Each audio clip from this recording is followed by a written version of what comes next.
বুঝাইছে যে তোমাকে আমাকে আপনাকে হালাল রিজিক আহার করে শোধন করতে হবে।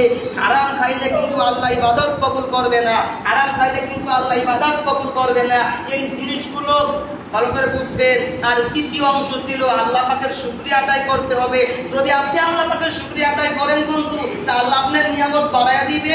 আর যদি আপনি না শুকরিয়া আদায় করেন, তা আপনার আল্লাহ কিয়ামতের ময়দানে জাহান্নামের মধ্যে প্রবেশ করায়া দিবে। এরপরে আল্লাহ পাক বলছে, যদি তোমরা আমি মালিক, আমি আল্লাহর ইবাদতকারী হও। অতএব এক খোদা যদি আমরা কেউ বিশ্বাস করি, তাহলে আল্লাহ পাক বলছে হিন্দু খ্রিস্টানরা কিন্তু 33 খোদার পূজা করে। আমি আগেই বলছি ওরা 33 খোদার পূজা করে। এই জন্য ওদের জন্য এই আয়াত না, এই আয়াত আমার আপনার জন্য দেওয়া হয়েছে, ওদের মুসলমানদের জন্য। ভালো করে বুঝে শুনে আমল করবেন বন্ধু। আমল করাটা জরুরি। ঈমানটা আগে ঠিক করেন, আগে আকাইদে রাসূল ঠিক করেন, আগে আকাইদে আহলে সুন্নাত ওয়াল জামাত ঠিক করেন, এরপরে আপনি আমলগুলো ঠিক করেন। আপনি যদি আকাইদ ঠিক করার পরে অল্প আমল করেন, আল্লাহ পাক আপনাকে বেহেশত প্রদান করতে পারে কি পারে না?